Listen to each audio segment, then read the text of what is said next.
திரு செந்தில்வேல், உங்கள் பார்வை கொடியும் பாடலும் என்ன சொல்கிறது? முதல்ல கொடியை அறிமுகப்படுத்தி இருக்கக்கூடிய தமிழக வெற்றிக் கழகத்தினுடைய தலைவர் நடிகர் திரு விஜய் அவர்களுக்கும் அவருடைய அந்த கட்சியை சார்ந்த தோழர்களுக்கும் நாம் நம்முடைய வாழ்த்துக்களை தெரிவித்துக் கொள்வோம். அது ஒரு அரசியல் மாண்பு. அந்த அடிப்படையில் திரு விஜய் அவர்களுக்கும் அவருடைய கட்சியினருக்கும் என்னுடைய வாழ்த்துக்கள். அதில் இன்னைக்கு காலையில் இது வந்த உடனே, இது அறிமுகப்படுத்தின உடனே நான் என்னுடைய அலுவலகத்தில் இருக்கும்போது எனக்கு அலைபேசியில் நண்பர்கள் அழைக்கிறாங்க. நான் அவங்ககிட்ட பேசினேன். என்னுடைய அலுவலக சகாக்களிடமும் நான் இம்மிடியேட்டாக சொன்ன ரெஸ்பான்ஸுங்கிறது, யானையை கட்சி கொடியில் பயன்படுத்தியிருக்கிறாங்களே, இது பகுஜன் சமாஜ் கட்சியினுடைய சின்னமாக இருக்கிறது, அவங்க அலோவ் பண்ணுவாங்களா, இது சிக்கலை ஏற்படுத்தாது, ஒரு குழப்பத்தை ஏற்படுத்தாதா அப்படிங்கிற போன்ற விவாதங்கள் அப்பொழுதே எழத் தொடங்கியது. அது மாதிரி இன்றைக்கி பகுஜன் சமாஜ்லேருந்து சாயங்காலம் இப்போ நாங்கள் தலைவர் ஆமாம் அதை எப்படி பயன்படுத்தக்கூடாது அப்படிங்கிற மாதிரி அவருடைய எதிர்வினையை ஆற்றியிருக்கிறார். இதில் விமர்சனம் பார்வையில்லை இது, ஏன்னா இன்னும் அவர் இப்பொழுதுதான் வருகிறார். அதற்குள்ளே அவர் மீது விமர்சனம் வைப்பது அப்படிங்கிறது சரியாக இருக்காது. எனக்கு அது நோக்கமும் இல்லை, எனக்கு அவர் மீது பெரிய விமர்சனங்களும் இல்லை. ஆனால் ஆக்கப்பூர்வமாக தோன்றக்கூடிய சில கருத்துக்களை சொல்கிறது சரியாக இருக்கும்னு நினைக்கிறேன். ஏன்னா நீங்கள் வருகின்ற பொழுதே இப்போ ஒரு யானையை பயன்படுத்திட்டீங்க. இப்போ ஒருவேளை யானை பயன்படுத்தக்கூடாது அப்படின்னு நீதிமன்றமோ அல்லது தேர்தல் ஆணையமோ சட்ட ரீதியாக அவங்க போகின்ற பொழுது ஒரு தடை வருதுன்னு வைங்க, அகெயின் ஒரு செட்பேக் அது இல்லையா? இப்போ நான் என்ன சொல்கிறேன்னா, நடிகர் விஜய் அவர்கள் நாடறிந்த ஒரு நடிகர். அரசியலாக அவருக்கு ஏதேனும் ஒரு அரசியலுக்கு, இப்போ எம்ஜிஆர்லாம் திராவிட முன்னேற்ற கழகத்தில் இணைந்து பயணித்து அரசியல் அனுபவத்தை பெற்றுக்கொண்டார். அந்த மாதிரி அவர் எந்த கட்சியிலும் இணைந்து அரசியல் அனுபவத்தை பெறாதவர். நேரடியாக அரசியலுக்கு வருகின்ற பொழுது அரசியல் கட்சிகளில் பயணித்த அல்லது அரசியல் தெரிந்த நண்பர்கள் அவரோடு இருக்கிறார்கள் நான் நம்புகிறேன். அவர்கள் யார் இவ்வாறு ஒரு தவறான ஆலோசனைகளை கொடுக்கிறார்களா அல்லது இன்னும் அதை சரியாக செய்யணுமா அப்படிங்கிறது தான் நான் அவர்களுக்கு வைக்கக்கூடிய கேள்வியாக இருக்குது. இப்போ எந்த கட்சியுமே பெருவாரியாக ஒரு சில கட்சிகளை தவிர பெருவாரியான கட்சிகள் தங்களுடைய கொடியில் இந்த மாதிரி யானையோ இதையோ பயன்படுத்துறது இல்லையா, அதை கொஞ்சம் யோசிப்பாங்க. ஏன் அப்படின்னு கேட்டிங்கன்னா, இப்போ இவருக்கு இன்னும் சின்னம் ஒதுக்கீடு செய்யப்படலை. இவர் அங்கீகரிக்கப்படாத கட்சி, இப்போ தான் புதிய கட்சி இப்போ தான் வர்றாரு. இப்போ இவர் ஏற்கனவே யானை இன்னொரு கட்சியினுடைய சின்னமாக இருக்கிறது. இப்போ நீங்கள் இவருக்கு வேற ஒரு சின்னம் ஒதுக்கீடு செய்கிறாங்கன்னு வைங்க, தேர்தலில் இவர் நிற்கிறார், நாளைக்கு இவருக்கு வேற ஒரு சின்னம் ஒதுக்கீடு செய்கிறார்கள். இவருடைய கொடியில் யானையை பார்த்து பழகிய மக்கள் அல்லது இவருக்கு வாக்களிக்க வேண்டும் என்று நினைக்கக்கூடியவர்கள் கூட அங்கே போய் யானையை தேடுவாங்களா அல்லது இவருடைய கட்சி சின்னத்தை தேடுவாங்களா? நீங்கள் ரெண்டை கொண்டு போய் அவங்க மனசில் பதிவு வச்சுருங்க. ஒன்று யானையை பதிவு வைக்கிறீங்க, இன்னொன்று உங்களுக்கு ஏதேனும் ஒரு சின்னம் பிற்காலத்தில் ஒதுக்கீடு செய்யப்படும், அந்த சின்னத்தையும் கொண்டு போய் சேர்க்க வேண்டிய சவால் உங்களுக்கு வரும். அப்போது கொடியை வடிவமைக்கின்ற பொழுது இவற்றையெல்லாம் இன்னும் கூடுதலாக கவனித்திருக்கலாமோ அப்படிங்கிற ஒரு எனக்கு தோணக்கூடிய ஒரு சின்ன கருத்து தான் இது. அவங்க கவனத்தில் எடுத்துக்கிட்டாங்கன்னா நல்லது. இனி வரக்கூடிய காலகட்டம், ஏன்னா தமிழக வெற்றிக் கழகம் என்று இருக்கின்ற பொழுது முதலிலேயே அந்த ஒற்று பிழையோடு வந்ததுங்கிற ஒரு சர்ச்சை எழுந்துச்சு. அது ஒரு பெரிய விஷயம் இல்லைன்னு வைங்களேன். அதுக்கப்புறம் ஆங்கிலத்தில் அதை டிவிகேன்னு சொல்றதுக்கு தமிழக வாழ்வுரிமை கழகம் இருக்கு, அது நீங்க தமிழக வாழ்வுரிமை கட்சி. அவர் வேல்முருகன் என்ற தனிப்பட்ட முறையில் கூட பேசுகின்ற பொழுது சொன்னார், நானும் அவரும் கடந்த மாதம் அமெரிக்காவில் பயணித்த பொழுது அவர் சொன்னார், நான் வேண்டான்னு தான் நான் எதுவும் பண்ணலை, சரி நண்பர் வருகிறார், சகோதரர் வருகிறார், அதனால் நான் டிவிகே அப்படிங்கிறது அது நான் சரி அப்படிங்கிறதுனால நான் எதுவும் பிரச்சனை பண்ணலை அப்படிங்கிறத அவரும் சொன்னார்.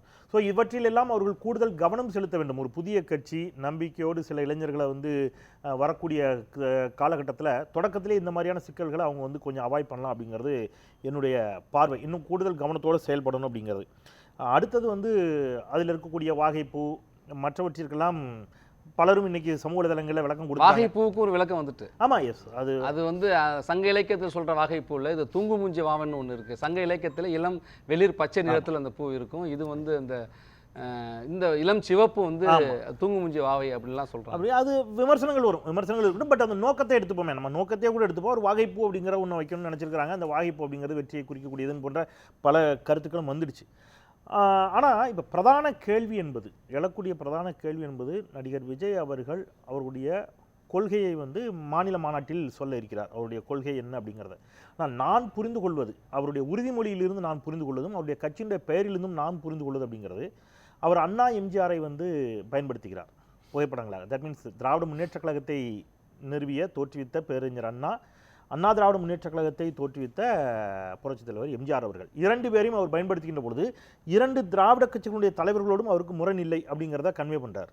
இப்போ திராவிட கட்சிகளோடு அவருக்கு முரண் இருப்பதாக அல்லது திராவிட சித்தாந்தத்தோடு அப்படி எடுத்துக்கலாம். திராவிட சித்தாந்தத்தோடு எனக்கு முழுக்க முரண், இப்போ திரு சீமான் அவர்கள் சொல்வது போல் அவருக்கு அப்படி ஒரு முரண் இருப்பதாக எனக்கு தெரியலை, அதை அவர் கன்வே பண்ணுறார். அப்போ நீங்கள் வந்து உடனே அப்போ திராவிட கட்சியோட முரண் இல்லை அப்படின்னா நீங்கள் என்ன திராவிட கட்சியினுடைய இன்னொரு அம்சமாக பாத்திரக்கூடாதுங்கிற பதட்டம் இருக்குது. அப்போ அதுதான் உடனே என்ன பண்ணுறாருன்னா திராவிடங்கிற வார்த்தையை அதில் சேர்க்காம தமிழக வெற்றி கழகம் அப்படின்னு அதை கொண்டு வராரு. மற்ற ஏன்னா கடைசியாக நீங்கள் தேமுதிக வரைக்கும் கூட தேசிய முற்போக்கு திராவிடர் கழகம் தான், திராவிடங்கிற வார்த்தையை சேர்த்தாங்க. அப்போ அதை தவிர்த்துட்டாரு. அப்போ அதை தவிர்த்ததுனால அம்மா மக்கள் முன்னேற்ற கழகம். ஆமாம், அப்போ அதை தவிர்த்ததுனால நீங்கள் என்னன்னு நினச்சிடாதீங்க, என்ன அப்படி நினச்சிடாதீங்க அப்படிங்கிறதுக்காகத்தான் அவர் வந்து இவர்களுடைய புகைப்படத்தை பயன்படுத்திக்கிறாரு. ஆனால் பேரில் வந்து தமிழக வெற்றி கழகம் கழகம்ங்கிற வார்த்தையும் பயன்படுத்திக்கிறார். அது திராவிடத்தோட ஒரு அப்போ நான் ஒரு திராவிட இயக்க சிந்தனையாளன் அல்லது ஒரு தமிழ் தேசிய சிந்தனையாளன் என்பது போன்ற ஒரு தோற்றம் ஏற்பட்டு நான் தேசியத்திற்கு எதிரானவன் என்ற ஒரு தோற்றம் ஏற்பட்டு விடக்கூடாதுங்கிறதுனால அவருடைய இதில் பார்த்தீங்கன்னா உறுதிமொழியில் இந்திய அரசியலமைப்பு சட்டத்தின் மீதும் இறையாண்மை மீதும் நம்பிக்கை வைத்து அப்படிங்கிற வார்த்தைகளை பயன்படுத்துகிறார். அது என்னன்னா நான் வந்து தேசியத்திற்கு எந்த இடத்துலையும் யாரும் கிடையாது, எதிரி கிடையாது. அப்போ நான் இந்திய தேசியத்திற்கு எதிரி அல்ல, திராவிட சித்தாந்தத்திற்கும் எதிரி அல்ல, நான் தமிழ் தேசியத்திற்கும் எதிரி அல்ல அப்படிங்கிறது எல்லாத்தையும் கண்டிப்பாக. அப்போ நான் யாருக்கு எதிரி அப்படிங்கிறதுல அவர்கிட்ட ஒரு கிளாரிட்டி வேணும் அப்படின்னு வருகின்ற பொழுது மதம் உள்ளிட்டவற்றை குறிப்பிட்டார். மத நல்லிணக்கம், சமத்துவம், சகோதரத்துவம் உள்ளிட்டவற்றை அவருடைய உறுதிமொழியில் வலியுறுத்துகிறார். அப்போது பாஜகவிற்கு நீங்கள் வந்து எதிராக நிற்பீர்களா அப்படிங்கிற கேள்வி அந்த உறுதிமொழியிலிருந்து எனக்கு எழுகிறது. அதற்கு அவர் தான் விட சொல்லணும். அதாவது தேர்தல் அரசியலில் நான் வந்து மத நல்லிணக்கத்தை இப்போ நீங்கள் பாஜக காரங்கிட்ட கேளுங்க என்ன சொல்லுவாங்க, மத நல்லிணக்கம் கூடாதுன்னு சொல்ல போகிறாங்களா? பாஜகவை ஒரு மத வெறி கொண்ட ஒரு கட்சி அப்படின்னு இடதுசாரிகள் திராவிட இயக்க சிந்தனையாளர்கள் என்னை போன்றவர்கள் விமர்சிக்கிறோம். ஆனால் பாரதிய ஜனதா கட்சிக்காரங்கிட்ட கேட்டால் கூட அவங்க என்னதான் சொல்லுவாங்க அப்படின்னா மத நல்லிணக்கம் வேணுங்க, சமத்துவம் வேணுங்க, சகோதரத்துவம் வேணுங்கன்னு தான் சொல்ல போகிறாங்க.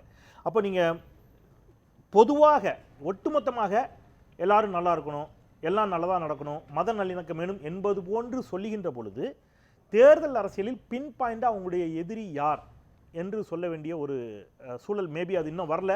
தேர்தல் வருகின்ற பொழுது அது வரலாமா இருக்கும், அப்போ சொல்லுவார் நான் வந்து நம்புகிறேன். ஒன்றை மட்டும் நான் முதல் சுற்றில் எடுத்து சொல்லி முடிச்சிடுறேன். அவர் குறிப்பிட்ட அவருடைய அவருடைய கொள்கைகள் என்ன அவர் சொல்லலை, அவருடைய உறுதிமொழியிலேருந்து நான் 2 விஷயத்தை எடுத்துக்கிறேன். அவர் என்ன சொல்கிறாரு, மதச்சார்பின்மை சமூக நீதி பாதையில் பயணித்து அப்படிங்கிறார். தமிழ்நாடு சமூக நீதி பாதையில் பயணித்துக் கொண்டிருக்கிறது. அதனால தான் 69 விழுக்காடு இடஒதுக்கீடு இங்கே சாத்தியப்படுத்தப்பட்டது. அதற்கான விதை திராவிட இயக்கம் தோன்றி செல்வி ஜெயலலிதா அவர்கள் அதை வந்து சட்ட அங்கீகாரம் பெற்றுக் கொடுத்ததிலிருந்து 2 திராவிட கட்சிகளுக்கும் அந்த சமூக நீதிங்கிற இடஒதுக்கீடு உள்ளிட்டவற்றில் எவ்வளோ பெரிய பங்கு இருக்குங்கிறது நமக்கு தெரியும். மதச்சார்பின்மை வந்து இன்னைக்கு இப்போ கொஞ்சம் முன்னாடி வரைக்கும் கூட அதிமுக யாரோட கூட்டணி வச்சிருந்துச்சு, பாஜகவோட கூட்டணி வச்சிருந்துச்சு. இன்னைக்கு அவங்களும் வந்து அந்த இடத்துக்கு வந்திருக்கிறாங்க. இந்த இந்தியா கூட்டணி, திராவிட முன்னேற்ற கழகம் உள்ளிட்ட கூட்டணி கட்சிகள் மத சார்பின்மை உள்ளிட்டவற்றை தொடர்ந்து வலியுறுத்தி வருகிறார்கள். அதையும் நம்ம பார்த்துடுறோம். சாதி, மதம், பாலினம் உள்ளிட்டவற்றை தாண்டி அப்படிங்கிறாரு. திருநங்கைகள், திருநம்பிகள் உள்ளிட்டவர்களுக்கும் கூட அந்த பெயரை கொடுத்து பாலினத்தில் 3ஆம் பாலினம் என்று சொல்லப்பட்டவர்களினுடைய கண்ணியத்தையும் காக்க வேண்டும் என்று இங்கே திராவிட முன்னேற்ற கழகமும் முத்தமிழர் டாக்டர் கலைஞரும் எடுத்த முயற்சிகளையும் நம்ம வந்து இங்கே நினைவு கூறணும் அப்படின்னு அந்த மாதிரி விஷயங்கள்லாம் பொதுவாக இருக்கு. இன்னும் முழுமையாக கொள்கை நமக்கு தெரியல. நான் என்ன சொல்றேன்னா, இவர் ஒரு விஷயத்தை அட்ரஸ் பண்றாரு இல்லையா, சாதி, மதம், சமத்துவம், சமூக நீதி, நல்லிணக்கம் உள்ளிட்டவற்றை இங்கே இருவரும் திராவிட கட்சிகளும் ஏற்கனவே அவர்களுடைய செயல்பாடுகளில் செய்து காட்டிவிட்டார்கள். அதில் கூடுதலாக ஒருபடி மேலேயே திராவிட முன்னேற்ற கழகம் செய்திருக்கிறது கடந்த 50 ஆண்டுகளில் அப்படிங்கிறது என்னுடைய பார்வை. ஸோ இதில் எந்தெந்த இடங்களில் போதாமை இருக்கிறது என்று இவர் சுட்டிக்காட்டப் போகிறார், அந்த இடங்களை கூடுதலாக நான் எப்படி வந்து செய்ய போகிறேன் அப்படின்னு சொல்ல போகிறார் அப்படிங்கிறது தான் களத்தில் இருக்கக்கூடிய எதிர்பார்ப்பாக இருக்கும். முதல் கட்ட பார்வையாக தொடர்ந்து பேசலாம். சின்ன குறுக்கிட்டீங்க சார் சொன்னதில் என்னன்னா, இப்போ திரைத்துறையினுடைய பட்டியலை சார் அடுக்கின்ற பொழுது என்ன சொன்னாங்கன்னா, பெருஞ்சர் அண்ணாவுக்கு போனாங்க. இப்போ அண்ணா அல்லது எம்ஜிஆர் அல்லது விஜயகாந்த், இன்றைக்கி இருக்கக்கூடிய திரு விஜய் உள்ளிட்டவர்களை ஒரே வரிசையில் திரைத்துறையிலும் ஒப்பிடுவது சரியாக இருக்குமான்னு எனக்கு தெரியல. ஏன்னா பெருஞ்சர் அண்ணா பெரியாரின் பெருந்தொண்டனாக இருந்தார். அவருக்கு திரைத்துறை என்பது கூடுதல் ஆயுதம், அவ்வளோதான். அவருக்கு திரைத்துறையில் வந்துட்டு அவருக்குன்னு ஒரு ஐடியாலஜி இருந்துச்சு. இப்போ திரு விஜய் அவர்கள் எந்த கட்சியிலும் இதுவரைக்கும் தன்னை இணைத்துக் கொள்ளல, எந்த கட்சியோட தன்னை அசோசியேட் பண்ணிக்கல இதுவரைக்கும். அது அவருடைய உரிமை, அதை நான் அசோசியேட் பண்ணிக்கணும்னு சொல்ல வரல. அல்லது இதுதான் என்னுடைய சித்தாந்தம், நான் ஒரு இடதுசாரி சித்தாந்தவாதி, அல்லது நான் ஒரு வலதுசாரி சித்தாந்தவாதி, அல்லது நான் ஒரு திராவிட இயக்க சித்தாந்தவாதி, அதுபோன்று அவர் தன்னுடைய சித்தாந்தத்தையும் இந்த நிமிடம் வரைக்கும் வெளிப்படுத்தல. அவர் ஆகச்சிறந்த நடிகர், புகழின் உச்சத்தில் இருக்கிறார். புகழின் உச்சத்தில் இருக்கக்கூடிய ஒரு நடிகர் அரசியல் கட்சி தொடங்கணும்னு நினைக்கிறது அவருடைய உரிமை. ஆனால் அவர்கள் அப்படி அல்ல. இப்போ எம்ஜிஆருமே ஒரு திராவிட இயக்கத்தில் பயணித்து திமுகவில் பயணித்து திமுக தலைமையோடு ஏற்பட்ட முரணின் காரணமாக அவர் என்ன செய்கிறாரு, அகைன் இன்னொரு திராவிட இயக்கமாக தன்னை வந்து வெளிக்கொண்டு வர்றாரு. ஸோ இவர்கள் எல்லோருமே என்னவா இருந்தாங்க, அவங்களுக்குன்னு ஒரு ஐடியாலஜி இருந்துச்சு. அந்த ஐடியாலஜிக்கு கூடுதல் அதையும் இன்னும் சொல்லணும்னா அண்ணாவுக்கும் கலைஞருக்கும் ஒரு ஐடியாலஜி இருந்துச்சு. அந்த நீங்க சொல்ல வர்றது ஐடியாலஜிக்கு கூடுதல் வலு சேர்ப்பதற்கு ஆமா, திரைத்துறை. ஒரு அரசியல் கட்சியில பயணிக்கவில்லை என்றாலும் விஜயை பொறுத்த வரைக்கும் விஜயனுடைய தந்தை ஒரு புரட்சி இயக்குனர் என்று அதுல மாற்றுக்கிறது ஒரு அடைமொழி இல்ல. இருக்கு அது அவருக்கு. நான் அதனால அப்படி அதான் நிறைய தெளிவா சொல்லிட்டேன். அரசியல் நான் சார்ந்த படங்களை கொடுத்தவர், அரசியல் சார்ந்த ஞானத்தை இல்ல, நான் அதுல எந்த இடத்துலயும் முரண்படாது. அதனால தான் நான் அவருடைய உறுதிமொழியை எடுத்து கூட சொன்னேன். அதுல குறிப்பிட்டிருக்க அம்சங்கள்லாம் பாராட்டத்தக்க அம்சங்கள்னு சொல்றேன். எனக்கு அதுல எல்லாம் மாற்றுக்கிறது இல்ல. தோழர் சொன்னது எனக்கு என்ன ஒரு சின்ன முரண்பாடுனா, இவர்கள் திரைத்துறையின் மூலமாக கிடைத்த பிரபலத்தால் அரசியலுக்குள் வந்தவர்கள் அல்ல. யாரு? அஃப்கோர்ஸ் அது எம்ஜிஆருக்கு கூட பொருந்தும். ஆனால் இவர்கள் தங்களுக்கு ஒரு சித்தாந்தம் இருந்துச்சு. அந்த சித்தாந்தத்திற்கு வலு சேர்ப்பதற்கு திரைத்துறையும் எழுத்தையும் இலக்கியத்தையும் பயன்படுத்தி கொண்டார்கள். திருப்பி தெளிவுபடுத்துறேன். நான் பேசும்போது நீங்க வரல. நான் என்ன சொன்னேன்னா, அவர் இதுவரை அவருடைய சித்தாந்தம் எது என்பதை சொல்லக்கூடிய விதத்தில் நேரடியாக எந்த கட்சியிலும் அவர் தன்னை இணைத்துக் கொள்ளவில்லை. ரைட்டா? அது கரெக்ட் தானே நான் சொன்னது? அவர் எந்த கட்சியிலும் தன்னை இணைத்துக் கொள்ளல. இப்ப வர்றாரு. இப்ப அவருடைய கொள்கை என்னன்னு சொல்லியிருக்கிறாருன்னு அவருடைய உறுதிமொழியும் சேர்த்து எடுத்து நான் தெளிவா சொல்லிட்டேன். இந்த உறுதிமொழிகள் பாராட்டுக்குரியது. நான் பாராட்டு பத்திரத்தையும் கொடுத்துட்டேன். கேள்வி அதல்ல. கேள்வி என்னன்னா, இந்த யானை உள்ளிட்டவற்றில் சர்ச்சை ஏற்பட்டிருக்கிறது, தவிர்த்திருக்கலாம். அதை கூட நான் ரொம்ப தெளிவாக சொன்னேன். அது அவங்க பிரச்சனை தான். ஆனால் நான் ஒரு பார்வையாளனாக இவற்றிலெல்லாம் அவர்கள் கூடுதல் கவனம் செலுத்த வேண்டும் என்று ஒரு என்ன சொல்றது, இவருடைய மொழியில் சொன்னால் ஒரு தோழமை சுட்டுதலாக அதை சொல்கிறேன். புதுசாக ஒரு கட்சி ஆரம்பிக்கிறீங்க, இதில் இன்னும் கூடுதல் கவனம் வேணும். ஒருவேளை யானை பயன்படுத்தக்கூடாதுன்னு நாளைக்கு சொல்லிட்டீங்கன்னா நீங்கள் திருப்பி கொடியவே ரீடிஃபைன் பண்ண வேண்டிய ஒரு கட்டாயத்துக்கு வருவீங்க. இவற்றில் அவருக்கு ஆலோசனை சொல்வதற்கு இன்னும் கூட கூடுதலான அரசியல் அனுபவம் கொண்டவர்களை அவர் அருகில் வைத்துக் கொள்ள வேண்டும் என்பதற்கு உதாரணம் ஒன்று சொல்லிடுறேன். விஜயகாந்த் அவர்களுக்கு பண்டூரி ராமச்சந்திரன் அப்படி இருந்தார். அப்படி பலரும் வைத்திருந்தார்கள். அதில் ஒன்றும் தவறில்லை. அந்த மாதிரி நல்ல அரசியல் ஆலோசகர்கள் அவருடைய எனக்கு தெரியல. அப்படி அந்த கருத்துக்களையும் கூட அவர் கூடுதலாக பெற்றுக்கொள்வது நல்லதுன்னு சொன்னேன். இந்த கருத்தே தவறு என்று தமிழக வெற்றி கழகம் நினைக்கும் என்று சொன்னால் அதுவும் ஜனநாயகம் தான். அது ஆகச்சிறந்த ஜனநாயகம் எடுத்துக்கிறேன். ஒரு தம்பியா நாங்கள் களத்திற்கு வருகிறோம். அதெல்லாம் சரிதான். அந்த ஜனநாயகத்தில் அந்த உரிமை இருக்குது, அந்த கேள்வி கேட்பதற்கான உரிமை இருக்கிறது, அதற்கான கடமையும் கூட இருக்குதுன்னு வச்சுக்கலாம். அதெல்லாம் பிரச்சனை இல்லை. முன்னதாக ஒன்று சொல்லிடுறேன். ஏன்னா இப்போதான் அவரே சொல்லிட்டார். அதை நாங்கள் இப்போ தான் பிறந்த குழந்தைன்னு அவர் சொல்லிட்டார். ஸோ பிறந்த குழந்தை என்ற காரணத்தினால தான் இங்கே எல்லாருமே என்ன சொல்கிறாங்கன்னா, அந்த பக்கம் போயிடாத, கொஞ்சம் பார்த்து இந்த பக்கம் போயிடு, அதை எடுத்து வாயில் போட்டுறாதேன்னு சொல்கிறோம். அப்படி ஒரு நிமிஷம் தம்பி, இல்லை நீங்கள் தான் சொன்னீங்க பிறந்த குழந்தை வேறு எதுவும் தவறாக நீங்கள் எடுத்துக்கிறீங்களா? அதுதான் முன்னாடியே நான் சொல்லிடலாம்னு தான் கேட்டேன். அதனால நம்ம பாசிசத்தின் பக்கம் போகல. இல்லை ஒரு நிமிஷம், இல்லை நாங்கள் சொல்கிறது அது இல்லை. நான் இயல்பாக இங்கே எல்லோரும் வைத்த கருத்துக்கு கூட அன்பிற்கினே இளவல் லயோலா மணிக்கு அவர் தலைமையின் மீது கொண்ட அன்பினால் கொஞ்சம் சீற்றம் கொண்டார். ஆனால் இனி இந்த குழந்தை வளர வளர இன்னும் அதிகமான விமர்சனங்கள் ஆக்கப்பூர்வமாக வரும். ஸோ அந்த சீற்றம் சந்தோஷம், மகிழ்ச்சி அளிக்கிறது. ஆனால் சொல்லக்கூடிய விமர்சனங்கள் என்ன என்பதையும் புரிந்து கொண்டு அந்த சீற்றத்தை வெளிப்படுத்துவது நல்லது. இப்போது 2 பாதம் மதவாதத்தை எதிர்க்கிறோம் என்றாலே புரிந்து கொள்வீர்கள் அப்படின்னு சொன்னாங்க.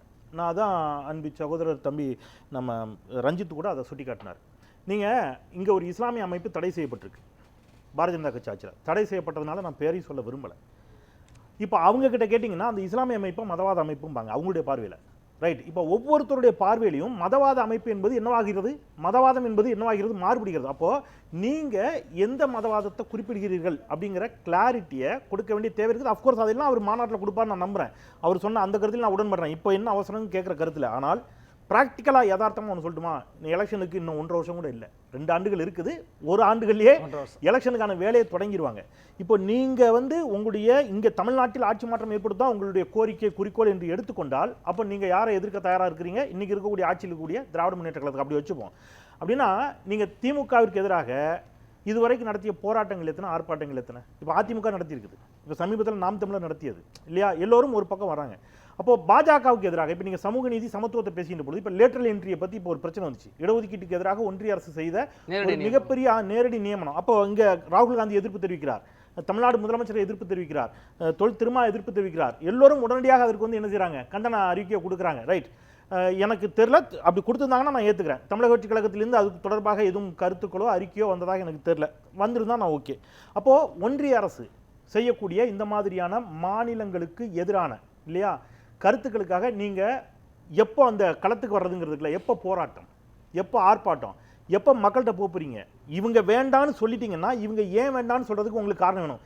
இவங்க ஏன் வேணும்னு சொல்வதற்கான காரணிகளை நாங்க ஒரு பக்கம் வச்சிருப்போம், அடுக்கும் இல்லையா.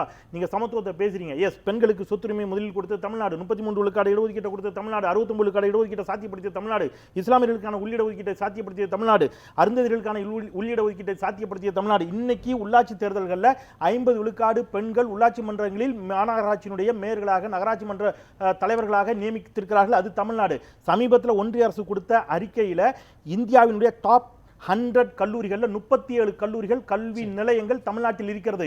தமிழ்நாட்டுடைய இந்தியாவுடைய வளர்ச்சியடைந்த மாநிலங்களில் தமிழ்நாடு 2வது இடத்தில் இருக்கிறது. பெண்கள் பாதுகாப்பாக வாழக்கூடிய மாநிலத்தில் தமிழ்நாடு முதன்மை இடத்தில் இருக்கிறது. வறுமை கோட்டிற்கு கீழ் இருப்பவர்களுடைய மாநிலங்களுடைய பட்டியலில் தமிழ்நாடும் கேரளாவும் தான் வறுமை கோட்டை ஒழித்த மாநிலங்கள். அதுல பெரிய மாநிலங்களில் தமிழ் இல்லை. நான் ஏன் சொல்றேன்னா, அப்போ இந்த பக்கம் சாதனைகள் வரும். அப்ப நீங்க எதுல முரண்படுறீங்க? இப்ப சீமான் ஒரு விஷயத்தை தெளிவா சொல்லிட்டாரு, அவர் திராவிடங்கிற சித்தாந்தத்திலேயே முரண்படுறாரு. நீங்க திராவிடங்கிற சித்தாந்தத்திலே முரண்படுறீங்களா, ஆட்சி நிர்வாகத்தில் மட்டும் முரண்படுறீங்களா? அந்த கொள்கைகளை ஒன்று மட்டும் சொல்லி, அது ரொம்ப முக்கியமான விஷயம். ஏன்னா சமீபத்தில் நாம் தமிழர் கட்சியினுடைய தலைமை ஒருங்கிணைப்பாளர் திரு சீமான் தொடர்ச்சியா கொஞ்ச நாள் என்ன சொல்லிட்டு இருந்தாரு, என் தம்பி விஜய், அன்பு தம்பி விஜய்ங்கிற வாதத்தை வைத்துக்கொண்டே வந்தார். கிட்டத்தட்ட இருவரும் கூட்டணி என்ற தோற்றத்தை அவர் வந்து உருவாக்கினார். ஆனா இந்த பக்கத்துலேருந்து எந்த மறுப்புமே என்ன செய்யல, வரல. நான் சொல்றது நாடாளுமன்ற தேர்தலுக்கு. அதன் பிறகு இப்போ 10 விழுக்காடு வாக்குகளை வைத்திருக்கக்கூடிய நாம் தமிழர் கட்சியினுடைய தலைமை ஒருங்கிணைப்பாளர் திரு சீமான் அவர்கள் சொல்லுகிறார் ஒரு பத்திரிகையாளர் சந்திப்பில், நான் சீனியர், அவர் தான் புதியவர், தம்பி, எனக்கு கீழே அவர் வரட்டுங்கிறாரு. நீங்க இந்த இடம் இருக்குல்ல, இதை வந்து யார் இமிடியேட்டா ரியாக்ட் பண்ணிருக்கணும்னு கேட்டீங்கன்னா, தமிழக வெற்றி கழகம் ரியாக்ட் பண்ணிருக்கணும். அதை கடந்து கூட நான் சொல்லிட்டேன், இனிமே அவர்தான் சொல்லணும்ங்கறாங்க. எஸ், நீங்க காலம் இருக்கல, 1.5 வருஷம் இருக்குல்ல. நான் சொல்றது அதெல்லாம் அடுத்தடுத்த நாட்களில் நான் எல்லாத்தையும் இன்னைக்கே சொல்லுங்கன்னு எனக்கு இருக்கிற கேள்விக்கெல்லாம் பதில் சொல்றது உங்களுடைய வேலை இல்ல. பட் இந்த சந்தேகங்கள் எல்லாம் பொதுவெளியில் எழும்.